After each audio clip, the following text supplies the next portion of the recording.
नमस्कार साथियों। आज हम लोग सिंपल इंटरेस्ट और कंपाउंड इंटरेस्ट का कुछ प्रश्न देखेंगे। इससे पहले वाले वीडियोज में भी हमने आपको अलग अलग चैप्टर्स के बारे में बता रखा है, आप उन्हें भी देख सकते हैं। आइए शुरू करते हैं। यह पहला प्रश्न है। प्रश्न कहता है, रीता ने 4 वर्ष के लिए 2.5% की दर से निवेश किया। सीता ने उसी दर से 6 वर्षों के लिए उसी राशि को निवेश किया। तो सीता और रीता द्वारा अर्जित साधारण ब्याज की राशि का अनुपात क्या है? आसान सा प्रश्न। अगर राशि को हम लोग पी मान लें, तब रीता का ब्याज कितना होगा? मूलधन गुने समय गुने दर बटा 100। और सीता के लिए ब्याज मूलधन गुने समय गुने दर बटा 100। ये रीता और सीता का ब्याज का अनुपात हमारे पास निकल गया। 100 से 100 कट जाएगा, 2.5 से 2.5, पी से पी कट गया, मिल गया 4:6। आप इसे भी सरल अनुपात में बदल सकते हैं, ये 2:3 आ जाएगा। ऑप्शन नंबर हमारा 20 सही जवाब है। अगला प्रश्न की तरफ बढ़े। प्रश्न कहता है, सुरेश एक योजना में कुछ निश्चित ब्याज की दर पर निवेश किया। वह राशि 5 वर्षों में 10,000 रुपये और 7 वर्षों में 10,800 रुपये हो जाती है। तो साधारण ब्याज की दर हमें ज्ञात करना है। आइए बनाते हैं इसे भी हम लोग। 5 वर्ष में 10,000 रुपये और 7 वर्ष में 10,800 रुपये हो जाता है। तब 2 वर्ष का आप साधारण ब्याज निकाल सकते हैं, दोनों मूलधन मिश्रण को घटाकर। यह 800 रुपये हो जाएगा। अब 1 वर्ष का साधारण ब्याज कितना हो जाएगा? 400 रुपये। तो 5 वर्ष का साधारण ब्याज कितना हो जाएगा भाई? यह 5 गुने 400 मतलब 2,000 रुपये हो गया। 5 वर्ष का मूलधन है 10,000 रुपया और 5 वर्ष का साधारण ब्याज आ रहा है 2,000 रुपया। तब हमारे पास मूलधन निकल जाएगा 10,000 में से 2,000 को अगर माइनस कर लें तो 8,000 रुपये का। अब हमें रेट निकालना है। ब्याज था 5 वर्ष का 2,000 गुने 100 बटा मूलधन हमारे पास आया है 8,000 गुने 5 समय था। ये 8,000 2,000 से कट जाएगा 4 बार में, और ये इसको 25 बार में काटेगा, ये इसको 5 बार में। तब रेट हमारा निकल गया 5% वार्षिक। ऑप्शन नंबर बी हमारा सही जवाब है।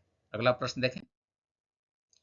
प्रश्न कहता है, ऋण की अवधि अंत में 2,400 रुपये की राशि 3,264 रुपये की राशि देकर चुकाया जाता है। यदि वर्ष और ब्याज की दर संख्यात्मक रूप से बराबर है तो साधारण ब्याज की दर ज्ञात करें। आसान सा प्रश्न। मूलधन हमारे पास है 2,400 रुपये का। गुड। और इस पर R% की दर से R समय के लिए हमें साधारण ब्याज निकाल लेना है। साधारण ब्याज कितना होगा? 2,400 रुपये का मूलधन है, 3,264 रुपया अगर मिश्रण आ रहा है, तब 864 रुपया हमारा साधारण ब्याज है। 864 रुपया हमारा साधारण ब्याज हो जाएगा। 2 जीरो से 2 जीरो कट गया। आर स्क्वायर का मान 24 को अगर इधर लेकर आएंगे तो 864/24 आ जाएगा। अगर हम लोग इसको कट करेंगे तो 36 आ जाएगा। आर का मान √36 और वैल्यू आ जाएगा 6% का। ऑप्शन नंबर सी हमारा सही जवाब है। अगला प्रश्न देखें।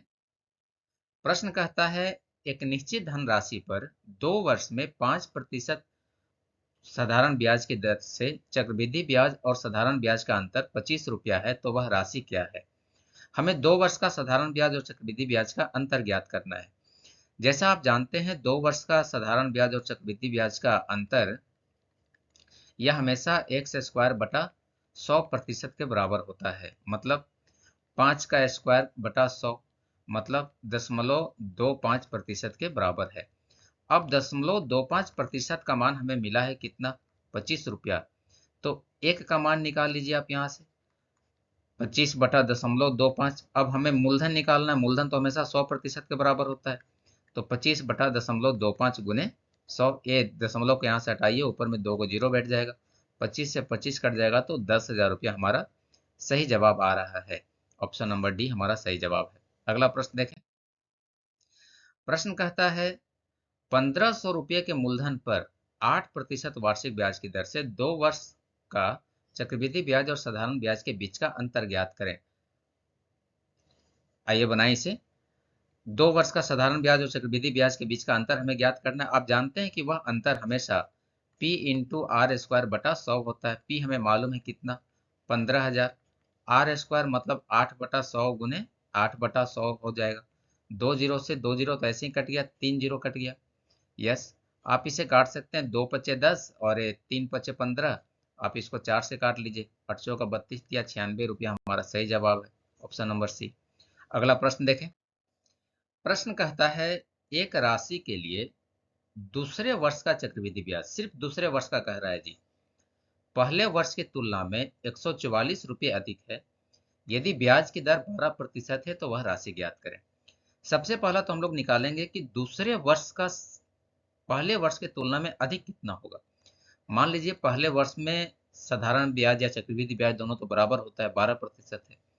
तो दूसरे वर्ष में हमें इस 12 रुपया पर फिर से 12% का ब्याज हमें मिलेगा, और यह राशि हमारे पास मिल गया कितना, 144। मूलधन का पहले साल का 12% निकाल लिए, और इस पूरे मूलधन पर अगले पूरे ब्याज पर अगले साल फिर से हमको 12% का ब्याज मिलेगा, यही अंतर हो गया। और एक कितना निकल रहा है, 144। आप मूलधन का मान निकाल सकते हैं अब यहाँ से, 144 गुने 100 बटा 12 गुने 12, 12 गुने 12 144 से कट जाएगा। अब ये 100 गुने 100, 10,000 रुपया हमारा सही जवाब है, ऑप्शन नंबर बी।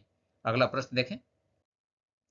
प्रश्न कहता है 2 वर्षों में 9,000 रुपये पर प्रति वर्ष 10% की दर से अर्जित चक्रवृद्धि ब्याज तथा 5500 रुपये पर 20% प्रति वर्ष की दर से 2 वर्षों में अर्जित साधारण ब्याज के बीच का अनुपात ज्ञात कीजिए।